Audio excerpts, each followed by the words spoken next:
there, a very good evening to you. Thanks for joining us. You know what day this is and what program it is. That's why we're here with me to give you that extra touch. We'll give you the extra on the news tonight.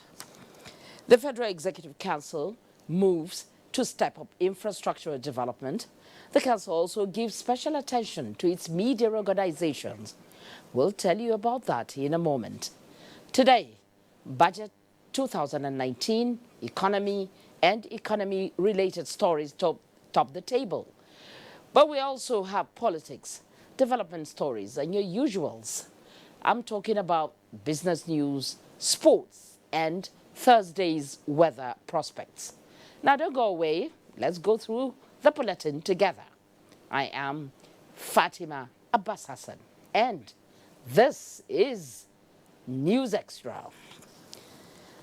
The Federation Account Allocation Committee, FAC, this Wednesday approved the distribution of 619.857 billion naira for distribution to the 3 tiers of government. Given a breakdown of the distribution, Director of Funds at the Office of the Accountant General of the Federation, Muhammad Kudu Usman, says revenue accrued in the month of February was 26.8 billion naira, lower than what was generated in January. 44.176 billion naira, being the balance on the Forex equalization account, was added to this, including exchange gain difference of 858 million naira. The balance in the excess crude account as of 27th March 2019 is $183 million. He dismissed insinuations that the federal government is facing challenges with salary obligations, assuring that payments would commence promptly. The Federal Executive Council has approved the establishment of a high-powered committee of ministers and heads of other relevant governmental agencies towards identifying ways and means of significantly enhancing the financing of infrastructure in the country. Now, this is aimed at fast-tracking ongoing efforts by the federal government at addressing the nation's infrastructure deficit for sustainable growth and development of the economy. Minister of Industry, Trade and Investment, Okechukwu Enelama, announced the approval at a media briefing after the council's meeting. State House correspondent Adam Musambo reports on this and other resolutions of the council. Over by President Muhammadu Buhari, the Federal Executive Council meeting, which lasted about 6 hours, deliberated extensively on the alternative sources of funding for infrastructure development in the country.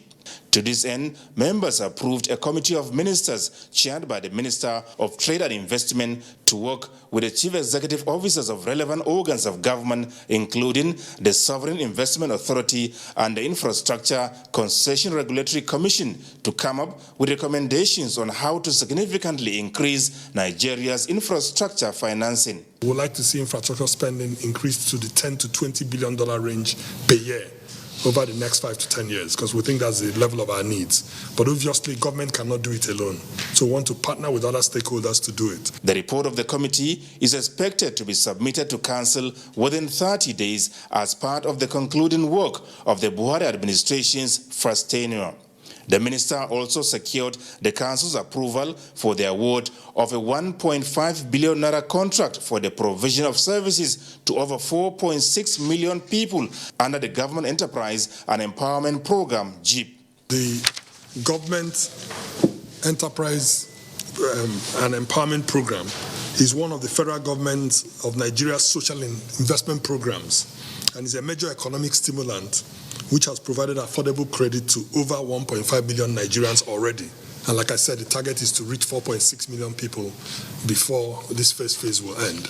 The council also approved contract for the design of the head office of the Department of Petroleum Resources, DPR, in Abuja, the nation's capital, at 1.4 billion naira. It's a 12 floor head office building in a land that is already been allocated to DPR over the years by the FCT.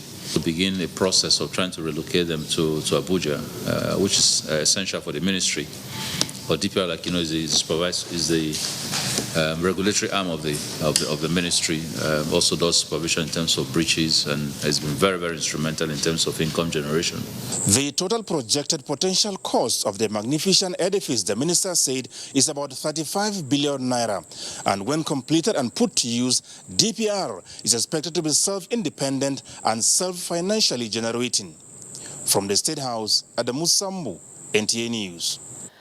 Meanwhile, the federal government has approved over 1.3 billion naira for the procurement of necessary equipment for the Nigerian Television Authority, NTA, Federal Radio Corporation of Nigeria, FRCN, and the News Agency of Nigeria, NAN. The Minister of Information and Culture, Lai Mohammed, who announced this while briefing journalists after the meeting of the Federal Executive Council, said this is the first major intervention by government for enhanced service delivery in the media organizations for a very long time. State House correspondent Adam Sambo again reports. Minister of Information and Culture, Lai Mohammed, flanked by the Director General of the Nigerian Television Authority, NTA, Yakubu Ibn Muhammad, and his counterparts from the FRCN and the News Agency of Nigeria, NAN, briefed the Council on the operational challenges of the media organizations and the need for government intervention. This, he said, is necessary to enable them perform their responsibilities of, amongst others, projecting the activities of government efficiently and effectively.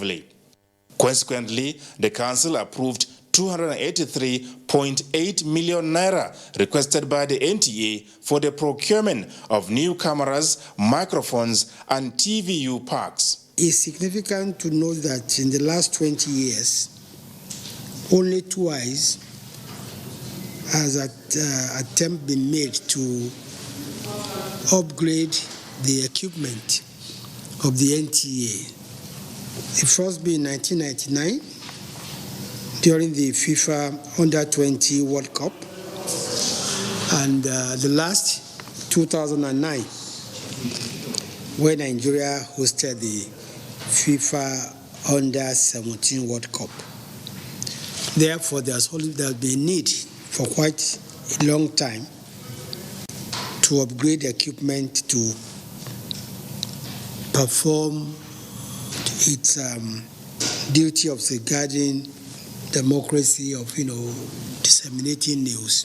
For the FRCN, it was a ratification of an anticipatory approval for the purchase of 12 10-kilowatt transmitters at 561.4 million naira, as well as 3 outside broadcast vans at 311.6 million naira. You will note that for quite a while, the medium and shortwave bands in FRCN had been used for almost 4 decades without any attempt to upgrade or replace them. So this is a major shot in the arm for the FRCN to upgrade its transmitters, and also procure new outside broadcasting bands. 148.7 million naira has also been approved for the News Agency of Nigeria, NAN, towards acquiring 15 operational vehicles from Peugeot Nigeria Limited. From the State House, Adamu Sambo, NTA News. Many thanks, Adamu Sambo, sharing news there for media organizations in Nigeria. Now, annual budget is the most important piece of legislation in democracies. It is an embodiment of financial policy that gives direction to a nation's economy. In recognition of this, and to give Nigerians a sense of belonging, the National Assembly engaged relevant stakeholders on the contents of the 2019 Appropriation Bill. National Assembly correspondent Ignatius Onkwo has this report. 2019 National Budget Hearing. This started in 2017 and has become a tradition for the Nigerian Parliament. Apart from the various budget scrutiny by various parliamentary committees, the National Assembly, in its wisdom, convenes a public hearing where relevant ministries, heads of departments, agencies and civil society organizations make contributions to the distribution formula of their commonwealth. National Assembly was clear on the importance of this interaction. It, among other things, helped in tackling the issue of double and uncoordinated budgeting lines, identifying and make adequate budgetary provisions for items that were not captured in the executive proposal. All parties relevant in this budget process to team up within a cooperative framework to achieve needed objectives. That the appropriations bill is submitted not later than September of the preceding year, which would give the legislature ample time to process the document and pass it in good time. Minister of Budget and National Planning, Udoma, his counterpart in the Ministry of Finance, Zainab Ahmed, made some clarifications on the visibility of oil price of 60 United States dollars per barrel and sources of funding the 2019 budget deficit. And we said we would engage with the National Assembly, even as we are processing the budget. If information comes to, if we get information that suggests that this price is not conservative enough. The 2019 proposed budget deficit is going to be financed by borrowing both locally as well as internationally. And the spread we hope to achieve is a 50-50 ratio.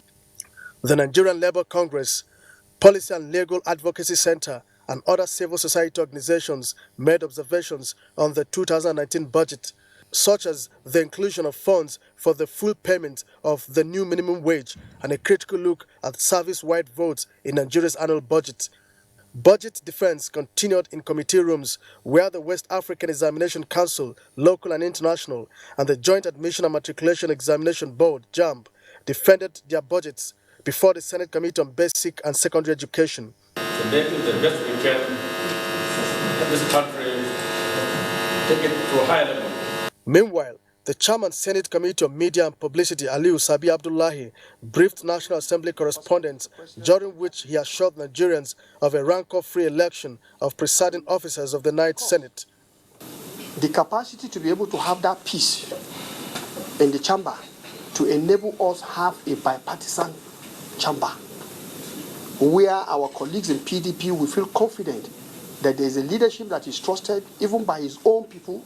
The Senate spokesperson also acknowledged the role of the media in democratic process. From the National Assembly, Ignatius Nkwo, NTA News. Now, the essence of monitoring, checks and balances, be it in public or private organizations, is to ensure accountability, efficiency, and of course, optimal performance. The House of Representatives Committee on Public Accounts reiterated this point when the Auditor General of the Federation, Anthony Anyine, appeared for budget defense. National Assembly correspondent Lami Ali has the details. During the engagements with the team from the Office of the Auditor General of the Federation, Chairman of the House of Representatives Committee on Public Accounts, Kingsley Chinda, noted that the fight against corruption will achieve more when institutions like the Office of the Auditor General are strengthened. All the things you have in your budget, will they add to efficiency? Are they going to be effective if implemented? What value would it add to Nigerians? Appropriation for 2018 was 1.947 billion approximately. Our proposal for 2019 was 3.036 billion approximately. The committee said issues of underfunding will be addressed. In another development, the House Committee on Industries interfaced with the Standards Organization of Nigeria to assess its budget performance for 2018 and scrutinize 2019 proposals. Is there no appropriation for transfer to CRF Was there no achievement to date in respect of transfer effected to CRF, or you are accumulating it until when you are asked by the federal government? Standard Organization of Nigeria intends to consolidate on the gains of the past, what we've been able to, the modest achievements we've been able to make in terms of human and capital infrastructure, with the guidance and approval of this Honorable House. Both parties agreed that the interaction was fruitful as suggestions were made for adjustments on proposals in order to ensure quality and standards are not only sustained but improved on in terms of products manufacturing in Nigeria and those imported for local markets. From the National Assembly, Lami Ali, NTA News. Reducing poverty, illiteracy, and ultimately death can be achieved when resources are channeled to human capital development. The Vice President, Yemi Osinbajo, and Emir of Kano, Mohammed Sanusi II, expressed the view at a gala night in Lagos, where Nigeria's banking sector was also adjudged as having the capability to overcome the ties and challenges of the nation's economy. State House correspondent Jide Onifade has more on that.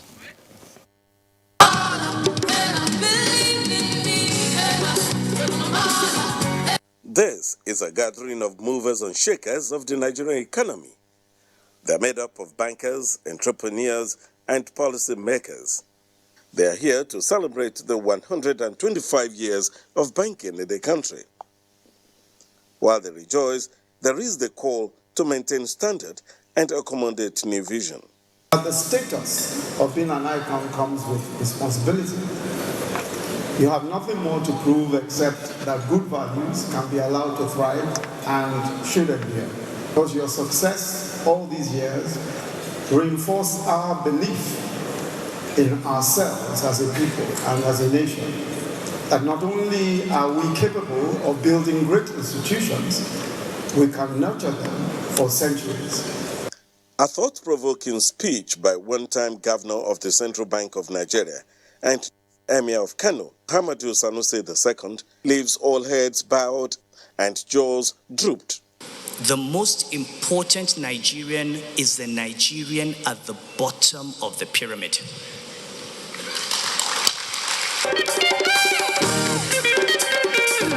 A presentation by Bolanle Austin Peters Troop stresses the importance of efficient and effective service to the nation. In Lagos, Jide Onifade, NTA News. Now, for Africa's regional integration to succeed in being inclusive and transformational, policymakers need to make the necessary linkage in both concept and practice. A professor at the Center of Comparative Law in Africa, Faisal Ismail, stated this while speaking at a forum in Lagos. Ken Egbeluge reports that the event was organized by the Nigerian Institute of Advanced Legal Studies.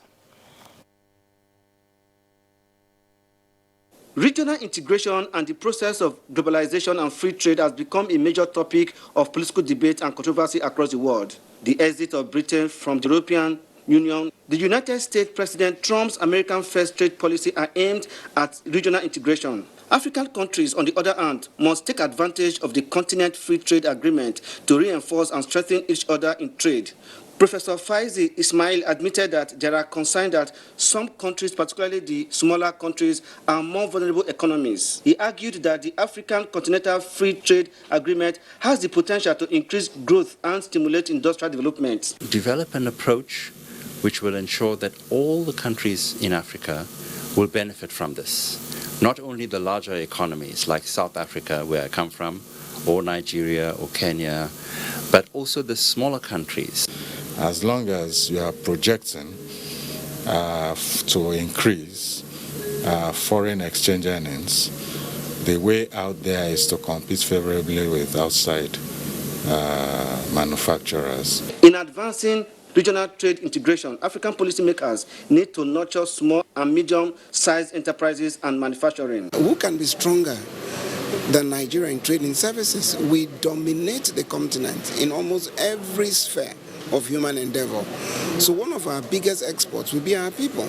And when it comes to intellectual property, we are talking of filmmaking, artists and all that. We are ready to conquer the world. So we should deal with the problem that we have in manufacturing. Observers are hopeful that the Nigerian government will soon put pen to paper in the Continent Free Trade Agreement so as to benefit from it. In Lagos, Ken Igbeluge, NTA News. The idea of establishing export-free zones in Nigeria is to promote trade between neighboring nations through export of goods and services. 20 years ago, Jigawa State Government established Megateri Export-Free Zone in the Nigeria-Niger Republic border. NTA's correspondent Abdullahi Garba revisits the site to see how it's faring, especially in adding value to the present government's policy of zero importation and promoting export of some products. Town in Gumel Emirate of Jigawa State is a border town between Nigeria and Niger Republic. One good feature about this historic town is its international market that attracts buyers and sellers across regional and international origin. They come from far and near because of the tons of products being brought to the market on the market day, which is every Thursday of the week. Indeed, Megateri is considered the largest market with concentration of livestock such as cows, camels, sheep, but to mention a few. Megateri market could be considered as economic hub of Jigawa State, considering the number of business transactions and millions of naira exchanging hands on weekly basis. We see the unity that we are marketing together, and then we are transitioning the market together. So no any problem with us. If I'm to comment, the unity of this market is about all about livestock, because when you come to this market, there's no type of animal that you cannot get here. This necessitated the establishment of an export-free zone by Samini Traki administration in 1999. Although the project did not take off early, federal and the state governments collaborated with the private sector to provide incentives for its takeoff. A visit to the site recently shows a little of business activity as it is not fully operational. Some manufacturers and exporters are, however, taking advantage of the agricultural revolution of Buhari administration to buy, process and export sesame seeds. There is also a garment industry promoting quest for made in Nigeria goods. The concern by stakeholders and residents of this gigantic market is for federal government to revive the zone with the needed power supply and create more awareness on its activity. For now, there is the presence of a bank, a motel, an official of the export promotion and border protection agencies.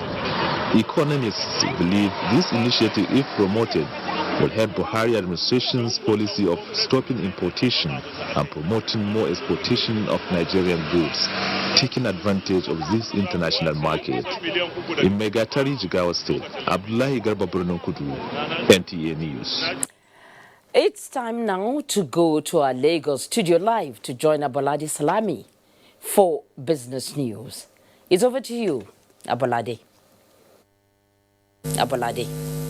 Welcome to Business News segment. The Economic and Financial Crimes Commission, EFCC, says the nation lost over 1.3 trillion naira through procurement and contract fraud process between 2011 and 2015. The Anti-Graft Agency and the Bureau for Public Procurement at a training workshop in Lagos emphasized the need for regulation and implementation of procurement reform.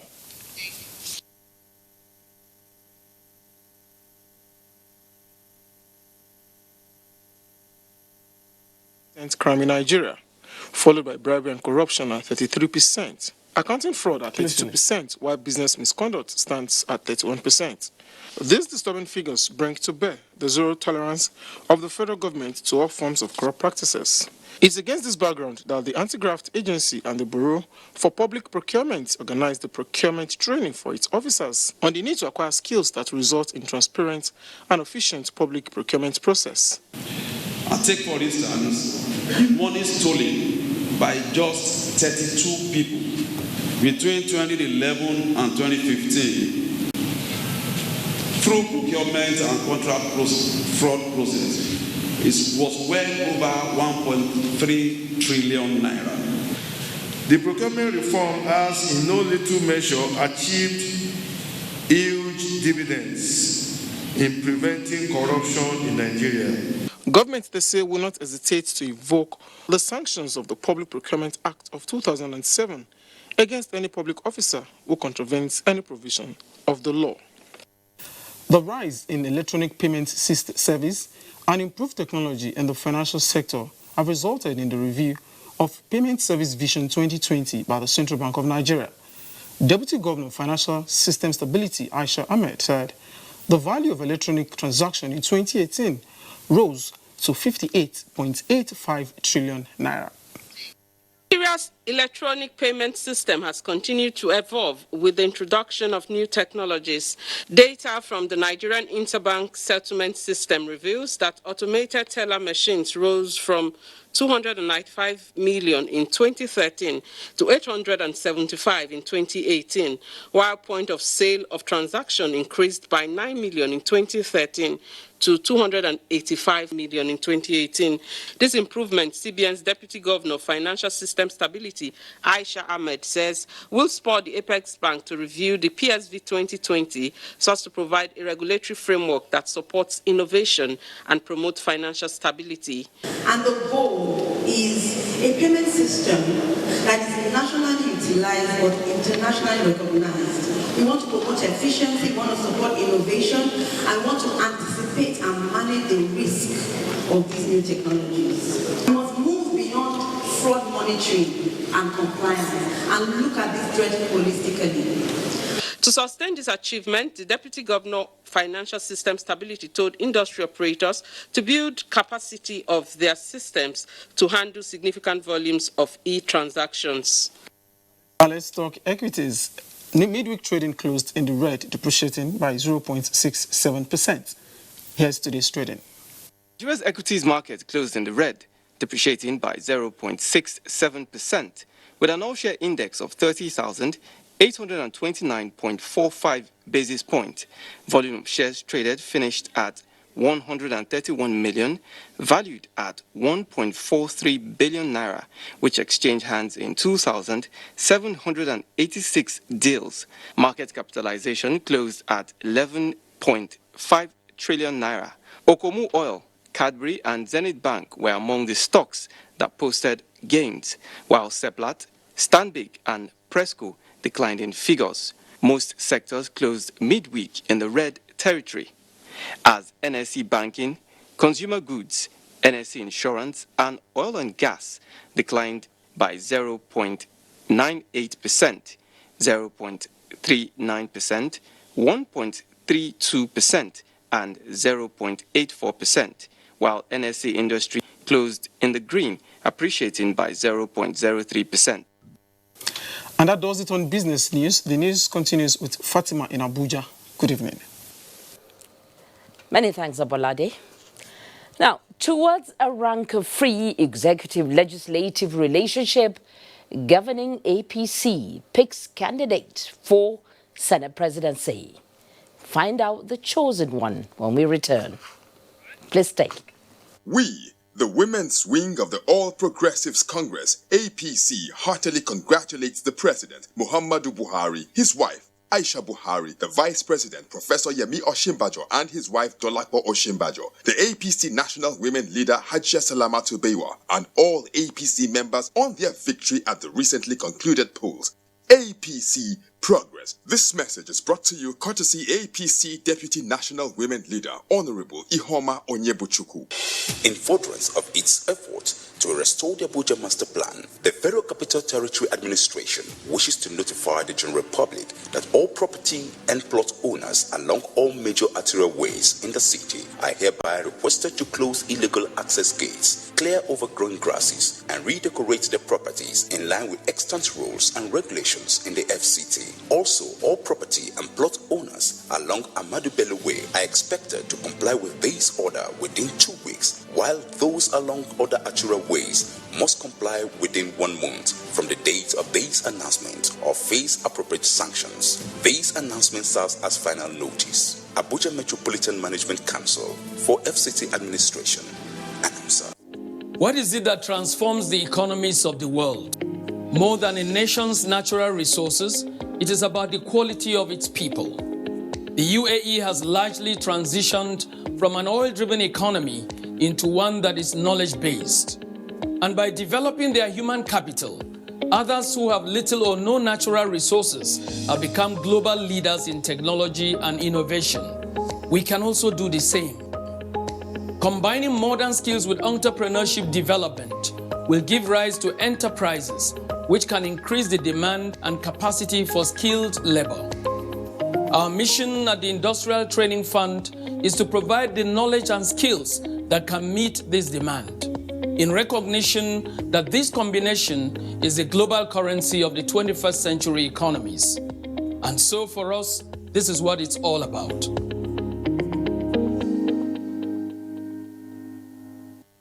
This is to inform the general public that the President and Commander-in-Chief of the Armed Forces of the Federal Republic of Nigeria, President Muhammadu Buhari, GCFR, will launch the Micro Pension Plan, NPP. The plan will extend the coverage of the contributory pension scheme to the informal sector and the self-employed. This is an initiative of the National Pensions Commission, PENCOM, in conjunction with the Pensions Operators Association of Nigeria, PENOB. Date, Thursday, 28 March 2019. Venue, Banquet Hall, State House, Aso Rock, Abuja. Time, 11:30 a.m. Guests are to be seated by 11 a.m. prompt. Please note that attendance is strictly by invitation. National Pension Commission, PENCOM. Announcer. Your perfect family is under threat by germs. Infectious diseases are now the world's biggest killer of adults and children. These infectious diseases are caused by germs. They are everywhere. An average human being comes in contact with over 1 million germs daily in unclean water, dirty surfaces, in the toilets, on cuts and wounds, on your clothes. Germs can cause deadly diseases like typhoid, diarrhea, flu, and cough. To protect your family from germs, use the power of Dettol's One Cup Flu for surface cleaning in your bathing water, in your laundry water, for first aid to protect your family from up to 100 illness-causing germs. Introducing Dettol Antiseptic Liquid in Sachet for only 40 naira. Endorsed by the Nigerian Medical Association. This is to notify all members of the body of benchers that the maiden edition of the award night, during which awards will be presented to all former chairmen of the body and life benchers, is scheduled to take place as follows. Date, 29th March 2019. Venue, Aloma Mukhtar Banquet Hall, National Judicial Institute, Abuja. Time, 3 p.m. Members are expected to be robed in benchers lawyer's gown as dressed during call to bar ceremonies. For inquiries, kindly contact the body of benchers secretariat on 0906 408 3585. Members are also notified to see the Punch newspaper and Daily Trust newspaper of 22nd March 2019 for comprehensive list of the recipients. This event is strictly by invitation. Mrs. H.A. Turaki, Secretary, Body of Benchers, announces. Good to have you join us again. We begin with the judiciary. The Court of Appeal has granted an order of substituted service on the President for the purpose of hearing the petition of the People's Democratic Party, PDP, against the election of President Buhari. This came from an ex parte application heard by the Court of Appeal. Judicial correspondent Femi Okeo has that report. In terms of the physical structure and indeed the composition of the panel, everything is now set for the sitting of the Presidential Election Petition Tribunal for the 2019 general elections. But key to the sitting of this panel are some preliminary issues. One of them is service. Service is key to any petition or litigation. It is the means by which parties in any matter are brought to court or notified of proceedings. So, In the petition filed before the Presidential Election Petition Tribunal, Alhaji Atiku Abubakar and the PDP, who are the petitioners, requested the Court of Appeal in an ex parte application to grant an alternative means of serving the president since they have not been able to gain access to the nation's #1 office. Justice Yusuf Aboki, who led 2 other justices, granted the prayers for substituted service and ordered that the president can now be served through the National Secretariat of the All Progressive Congress, APC. The Presidential Election Petition Tribunal is yet to fix a date for the commencement of hearing. In Abuja, Femi Okewo, NTA News.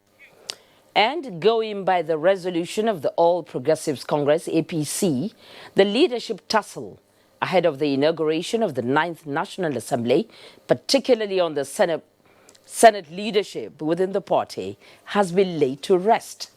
The party's National Publicity Secretary, Lanre Issa Onilu, at a press conference in Abuja said, Senate leader Ahmed Lawal, representing Yobe North, is the party's choice candidate for the Senate presidency for the 9th Senate. Salihu Abdullahi completes the report. In about 3 months' time, June 8 precisely, Nigeria's 9th National Assembly will be inaugurated, during which new leaders are expected to emerge.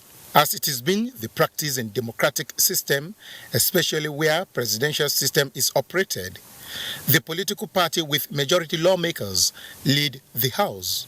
At this forum, the All Progressives Congress spokesperson reflected on the experience of the past and expressed readiness of the APC to partner with its lawmakers to constitute a 9th Assembly leadership that will key into the party's policies for the well-being of the citizens as championed by the Buhari administration.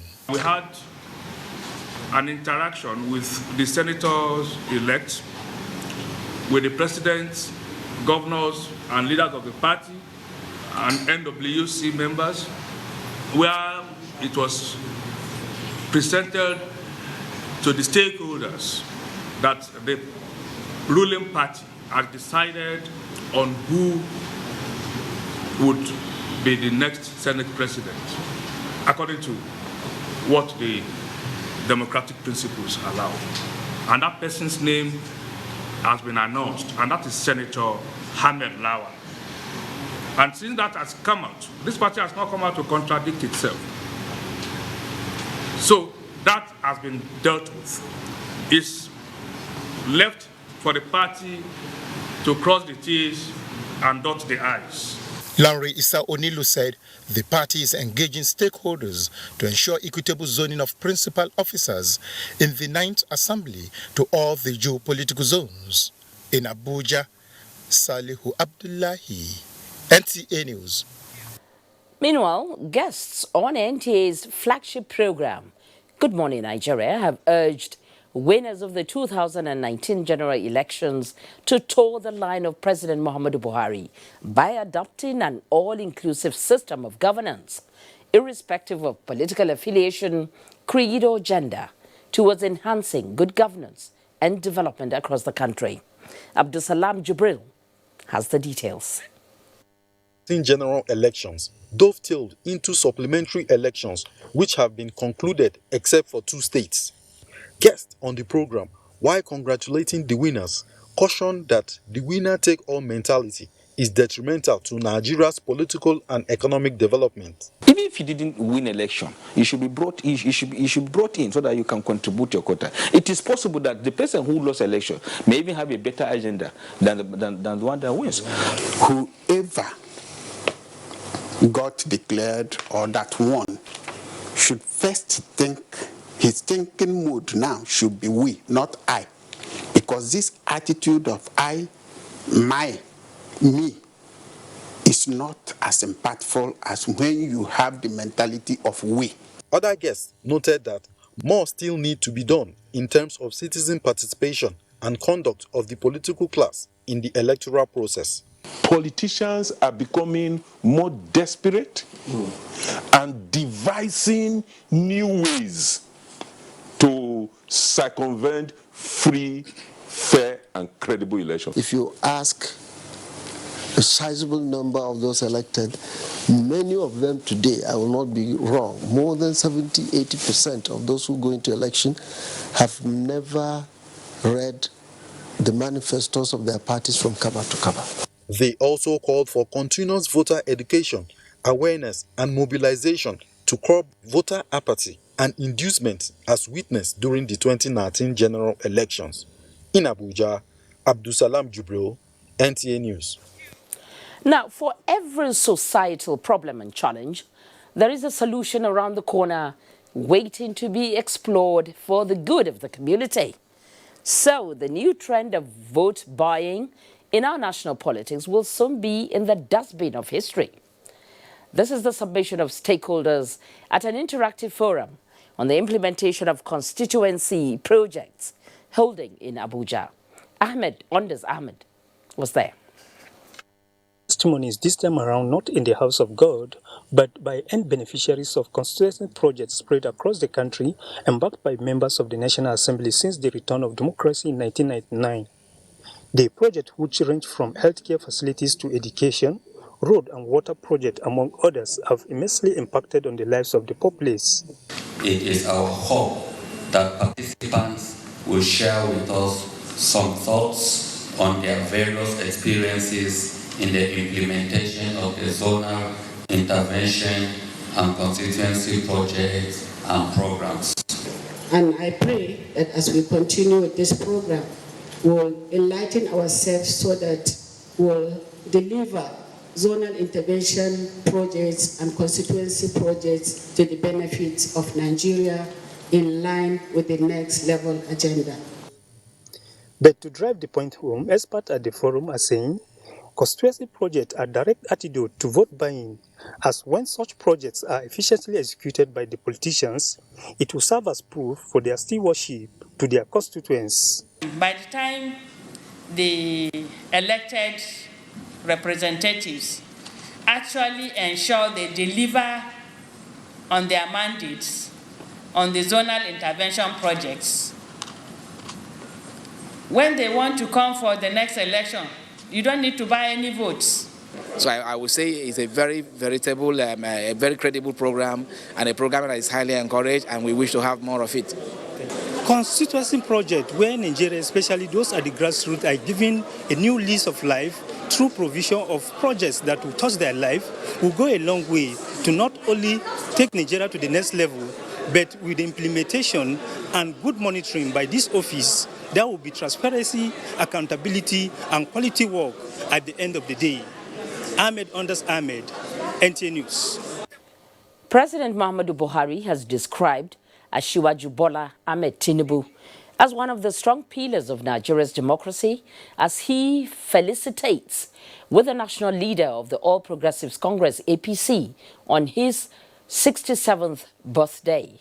The president, in a statement by his special advisor on media and publicity, Femi Adesina, also joined the APC family in celebrating Asiwaju for his selflessness in serving his country and making life better for many.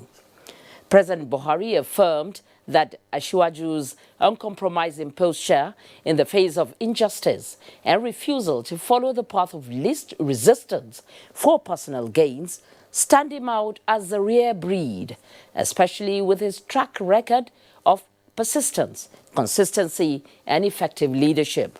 The president also commended the visionary and inclusive leadership style that Tinubu provided for the commercial nerve center of Nigeria for 8 years, which laid the foundation for a modern and technologically driven city of Lagos. The president also prayed that the Almighty God grants him longer life, good health, and more wisdom to keep serving the country. In readiness for the 20 legacy projects earmarked for commissioning by President Muhammadu Buhari by the present administration in Ogun State, the governor, Ibikule Amosu, says he is not slowing down, even as he is winding down the administration. Lekon Agbonde followed the inspection team and brought back this report. Roads with flyovers to hospital, offices and judicial complexes under construction. The present administration in Ogun State is not slowing down even as it winds down. Some of the projects are of significance to the socio-economic life of not only the government but the entire populace. I can see construction going on like everywhere, and they are still going on, they are still working. The governor said he would try his best possible to finish all the projects. We can only hope. We can only hope and trust that he will be supported by all the organs of government. The state government is leaving no stone unturned as it intensified efforts towards fulfillment of the promise made not to leave any abandoned project, including magnificent judiciary complex, the ultra-modern 250 beds hospital, new office complex, all at Okemoson, OGTV New Digital Studio, City Center and roads with flyovers and facilities across the state have all reached significant levels of completion. Road projects, including those in the West Senatorial Districts, the governor said will be ready for commissioning by President Muhammadu Buhari. Indeed, we are taking note to say that how many projects do we have for Mr. President to commission. I think we have zeroed into about 20 projects now. The expansion of this road, the Ibrahim Babangida Boulevard here in Abuja, with this flyover, is one of the several projects of the state government. The state governor, Ibikunle Amosun, had promised that he would not leave any project uncompleted. And with this, the government is fulfilling its promise to ensure that all the projects are completed before the expiration of the present administration in Ogun State. In Abeokuta, Lekon Agbonde, NTA News. Birth registration. Ondo State government applies the stick to ensure compliance. That's the outlook when we come back after the break. Join us again.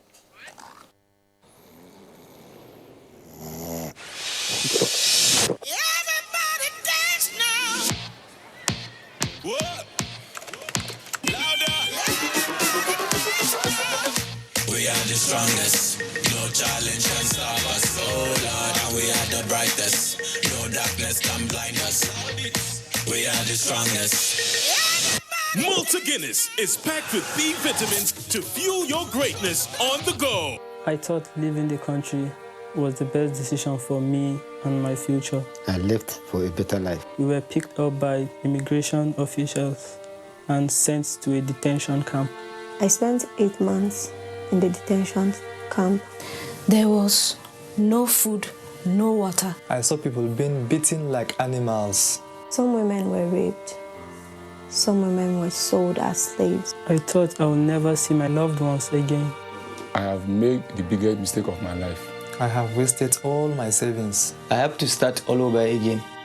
Migration is a human phenomenon which cannot be stopped. But if we choose to migrate, we advocate that it should be done in a safe, orderly, regular and dignified way, and not in a dangerous and tortuous manner. This message is brought to you by the National Commission for Refugees, Migrants and Internally Displaced Persons. You're welcome back. This is still NTA News Extra, reaching you live from the network service of the NTA. The Nigeria Financial Intelligence Unit wants Bureau de Change operators to sustain recent gains made in the fight against illicit financial flows by upholding the relevant guidelines on foreign exchange transactions. This was the message to a sensitization seminar in Abuja on how to ensure the sector meaningfully contributes to the nation's economic development. Olabode Arewa has that report. Global Financial Integrity GFI shows that Nigeria lost about $8.3 billion to illicit financial transactions between 2010 and 2015. We buried the change outfits as one of the major channels. Efforts by the Central Bank of Nigeria and the Economic and Financial Crimes Commission to track down such illicit funds are yielding results, with Nigeria now removed from the list of risky countries in which to do business. This sensitization workshop for Bureau de Change outfits is to remind them of their responsibility to make regular financial reports to the authorities on their forex transactions in line with extant laws against money laundering. We are transparent in our operations. Like I said, automation is key. We are moving from manual to digital so that our members can embrace international best practices. There has been a lot of improvements, and we still feel there are still some gaps, which seminars of this nature will help to close up. You can assist us in the fight against money laundering and other financial crimes. Some of the key decisions that may even be taking place today may be with inputs from some of the returns that you send to us. They stop you from sharing money, and they stop you from moving money. But the only sad aspect of it is that some of us allowed ourselves to be used. Specifically for BDCs, allow themselves to be used. Unlocking the potentials of Nigeria's diaspora remittances sector and foreign investment were also discussed. Your prospects for attracting capital inflows are very bright. They've actually never been as bright as they currently are. A large chunk of Nigeria's GDP of $520 billion comes to diaspora remittances. There are over 3,000 bureau de change operators in Nigeria who are duly licensed by the Central Bank of Nigeria. Their cooperation with the financial authorities would ensure that the fight against financial crime and illicit financial inflows is more productive. In Abuja, Olabo Darewa, NTA News. To consolidate on the success being recorded in the country's ease of doing business, Nigeria's business registration organ has engaged other stakeholders to collectively chart the best course for the nation. Kolo Muhammad has that report. This was the setting at the opening of the Customer Stakeholders Forum, organized by the Corporate Affairs Commission in Abuja. It later dissolved into this format to break the barrier of regulator, practitioner, and give room for the interaction that will move Nigeria's ease of doing business to the next level. That seems to do the magic, as all parties opened up in a manner that elicited the desired result. The Commission on its part has implemented various reforms aimed at strengthening its processes and procedures in line with international best practices. Some of these reforms include the full decentralization of operations, which you are all aware of, that you can start and finish your businesses from any of our offices across Nigeria. Since the establishment of the Presidential Enabling Business Environment Council in 2016 by His Excellency the President Mohammed Buhari, GCFR, the Secretariat has partnered with relevant ministries, departments, and agencies with the broad mandate of making Nigeria an easier place to do business, especially for small businesses, the small and medium-scale enterprises. It was one forum that offered all parties the opportunity to address all issues concerning company registration portal and reforms being undertaken to ease doing business in Nigeria. In Abuja, Kolo Muhammad, NTA News. Now, no matter how close individuals or countries are, if such a relationship is not defined, the possibility of having crisis is inevitable. This informed the meeting of the Ministries of Mines in Nigeria and that of Niger Republic in Niamey on how the solid minerals in the boundary of the two countries can be explored. Mie Ogidi was there and now reports. This is the Republic of Niger, sharing boundary with Nigeria in 6 states: Sokoto, Kebbi, Jigawa, Katsina, Borno, and Yobe. But lying in this boundary are the hidden wealth of these two countries. That is solid minerals ranging from uranium, limestone, iron ore, zinc, lead to gemstone.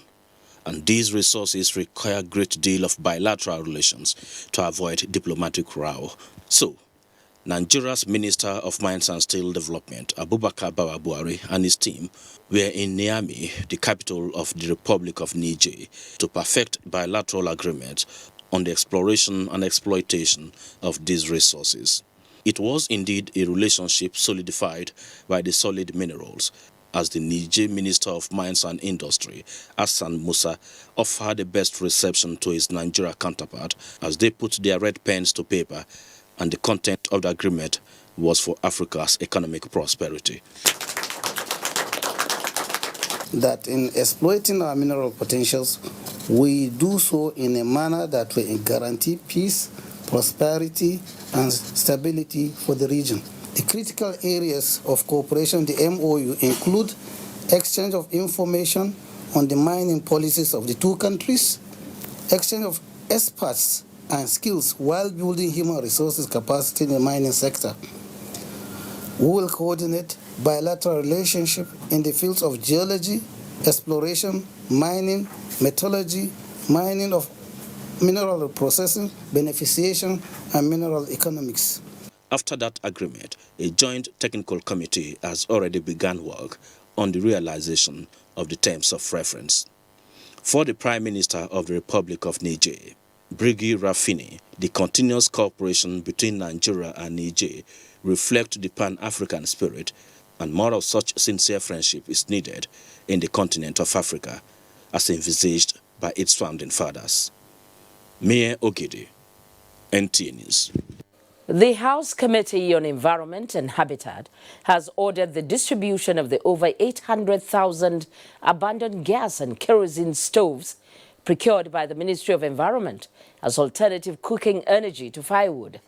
The committee, during its oversight, discovered the stoves abandoned at the Nigerian National Park Service, Abuja, since 2016. John Yaku has the details. The gas burners and kerosene stoves are said to have been procured by the Ministry of Environment in 2016 through a contract that went sour, leading to a court litigation. The House Committee, during its visit to the National Agency for the Great Green Wall, called for the distribution of the items to cut down deforestation in Nigeria. I want you to intervene so that whatever it is meant for, let it be utilized so that government money is not wasted. It is taxpayers' money.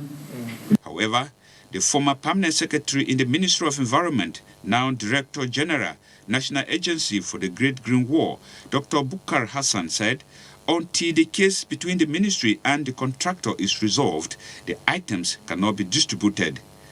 What can be done is for the contractor and the ministry to negotiate and agree on terms acceptable to both of them, so that these things can be released to the public and then people can make use of it. What is the Chairman House Committee on Environment and Habitats doing to resolve this impasse? Us as a committee, we're worried and we are lending our voice, and of course the authority given to us by the Constitution to make sure we resolve this matter quickly. At the National OSP Detection and Response Agency, the Acting Director General, Obanewa Oladipo, called for a law to provide a pool of funds to respond to national disaster management in Nigeria. The committee also visited the Environmental Health Officers Registration Council of Nigeria, where it called for improved budgetary allocations. In Abuja, John Yaku, NTA News. In appreciation of the federal government's intervention in the agricultural sector, maize farmers have vowed to ensure timely payment of the loans they collected under the loan scheme introduced by the Buhari administration. This is a good case of a responsive citizenry to governance. They made the pledge at an event to mark the loan repayment by the maize farmers in Gombe State. Abdurrahman Aliyu completes the report. According to Anur, the response of the beneficiaries towards loan repayment in the state is encouraging, which he said qualifies farmers in the state for another batch of the scheme. The chairman appreciated the Gombe State executives of the Maize Farmers Association for their tireless effort in the loan recovery. According to the chairman, the association is currently compiling lists of new beneficiaries of the program across the country to enable more farmers benefit from the program. The loan repayment is by farm produce. Millions of farmers nationwide benefited from the Anchor Borrower program introduced by the Buhari administration to increase food production in the country. In Gombe, Abdurrahman Aliyu, NTA News. Now, one of the challenges of development in Nigeria is getting people to key into and support government's policies and plans. Now, two options are open to government everywhere. That is, either to use persuasion or compulsion. Now, the Edo State government is toeing the path of the latter. Doris Olumoko now takes up the story on how government intends to make sure people register births. Birth registration is the right of the child to an identity and nationality, which enables a child to receive medical treatment, go to school, inherit property, prevent child exploitation, and find legal work. However, statistics from UNICEF reveals that in sub-Saharan Africa, over 70% of children born every year are unregistered. In Akure, the capital of Ondo State, southwest Nigeria, the story is not different, as in the case of 2-month-old baby Adelabu. I didn't know. I jumped here for the first time, Only 68% of children under age 5 have been registered in Ondo State. The wife of the governor, Mrs. Betty Anyanwu Akeredolu, say this is unacceptable. No more will our children be without an identity. No more will our children lack access to social infrastructures. They are our children, and they must be planned for. This is Omolasho Omosein, head of United Nations Population Fund Lagos. His birth was only registered about 7 years ago, but today he is an advocate of birth registration. So why do you want to start registering as an adult where you can do that as a child? That's why this Olori Connection birth registration is a very, very useful and important program, which I will encourage everybody to make sure that their children are registered. To this end, Ondo State government has rolled out a raft of executive orders to ensure the visibility of missed children. The only other way we can get them properly registered is for us to put in place some form of checks, and the only way is make it compulsory. That's the language we understand in this country. That, okay, for my child to go to school, he must have a birth registration certificate. Everybody will sit up. The accelerated birth registration campaign is reaching down to the grassroots with the involvement of wives of traditional rulers. In Akure, Doris Olumoko, NTA News. Well, I only hope state governments borrow from the Ondo experience. Are public infrastructures built with a maintenance plan? We'll get to find out after this time out. Follow us on all our social media platforms: Facebook at NTA Network News, Instagram at NTA Network, Twitter at NTA News Now, YouTube at NTA News Online. Or visit www.nta.ng. For live streaming, visit www.nta.ng/live. Now, you can stay updated on the go, be it on your TV, iPhone, laptop, or iPad, or download the NTA mobile application from your Play Store or App Store.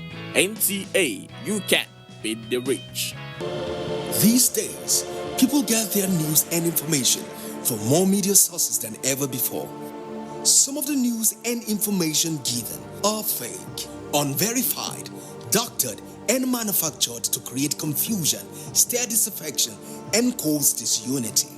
Before you believe or share any news, ask yourself, is this real? Is it from a credible source? Is it verified or verifiable? Fake news is dangerous. Whether you do it for fun or for political gains, real people can get hurt. Fake news, don't create it, don't spread it. This is a public service announcement from NTA. You're welcome back. We all know of the massive investment this government has made in infrastructure development, especially roads. Well, if you don't know, let me give you an example of the ongoing rehabilitation work on failed portions of the Jalingo to Zinc Road in Taraba State. This project is nearing completion. Joseph Watson visited the site and reports that the Federal Roads Maintenance Agency, FEMA, is working hard to ease the sufferings of motorists plying that route. It is men at work on the Jalingo to Zing Road, which heads to Noman in Adamawa State.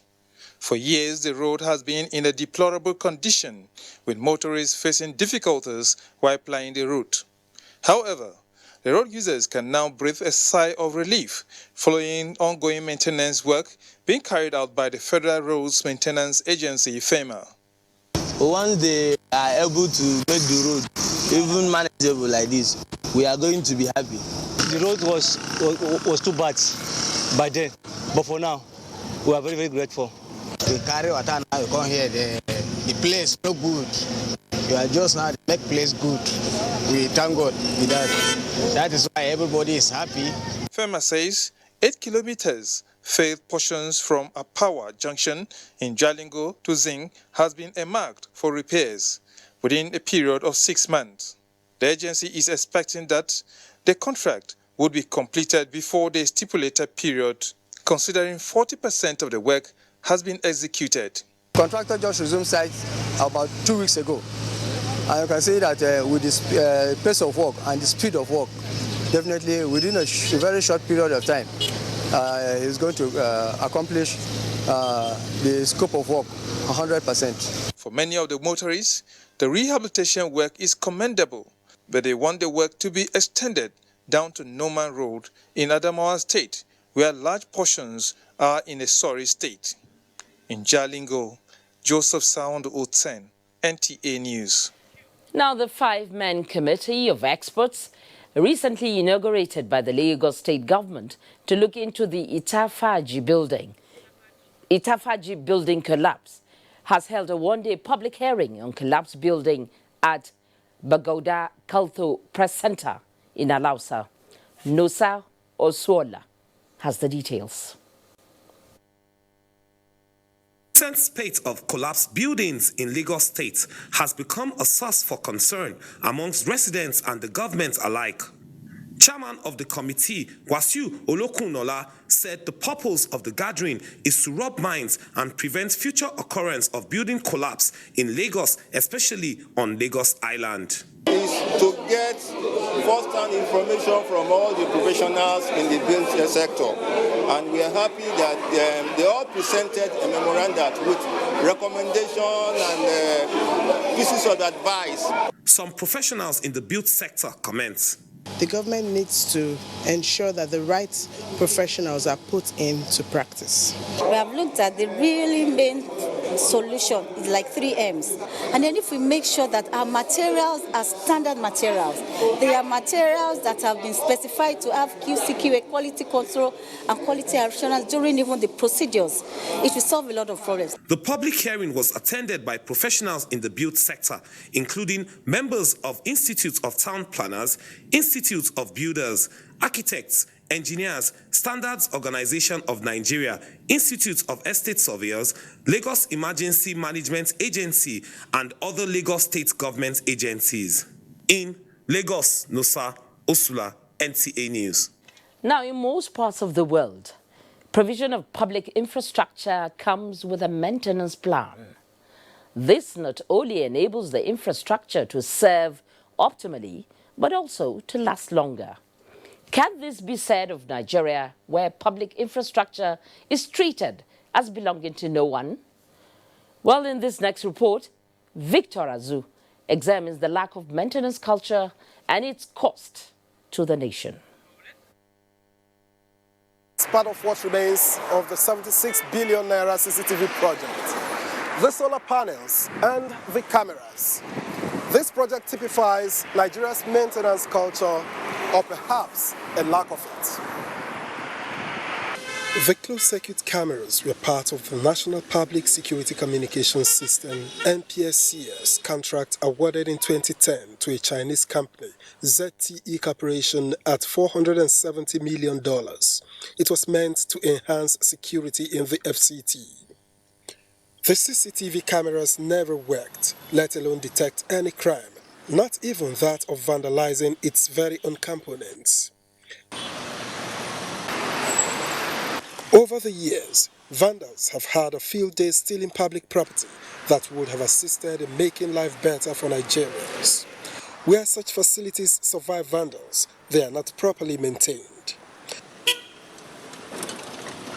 Consequently, public utilities from government vehicles to street and traffic lights, public buildings and the refineries which got oil displacing agriculture as the mainstay of the economy, to mention a few, only served immediate purposes and then forgotten or abandoned. It is an established fact that Nigeria is a naturally blessed nation, one that is palpably so richly endowed with resources, human and material, that should spur her to greatness. The failure to properly maintain and manage Nigeria's resources, many believe, has cost the country as it continues to overhaul and restart perennially, rather than build on what is existent. Up till 1983, the method used then was to have the states assist the federal government to maintain federal highways within their boundaries. So what the federal government did then was to provide equipment and resources, and that was done regularly. This policy somersault is also said to have ushered in a decline of Nigeria's maintenance culture, and this has so permeated the society to the point of affecting productivity and ultimately national development. The Nigerian public service boasts some of the best professional hands, but this has not managed to turn the tide. And this structure was designed to be the car park for the federal civil servants. But if you look to my left and to my right, you will discover that it has become a mini marketplace.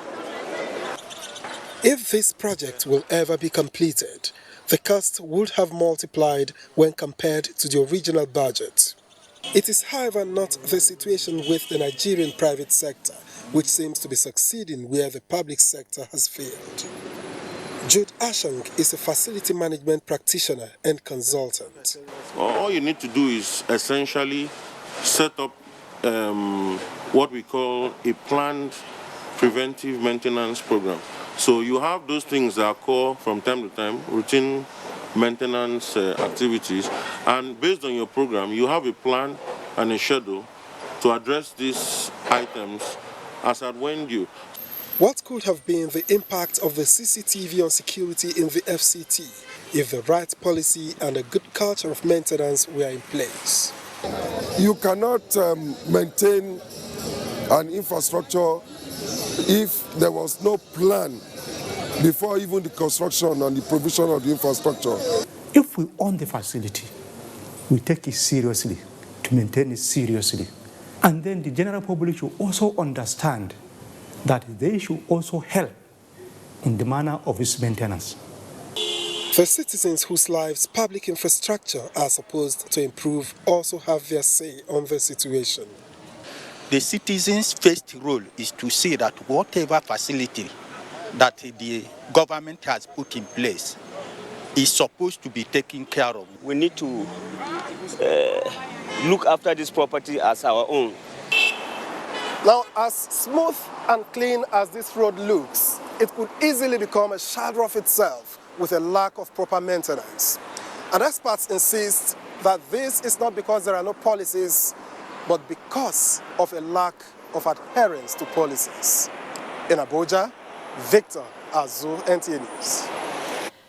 After over 10 days in captivity in the hands of bandits, Sheikh Ahmed Suleiman has been released.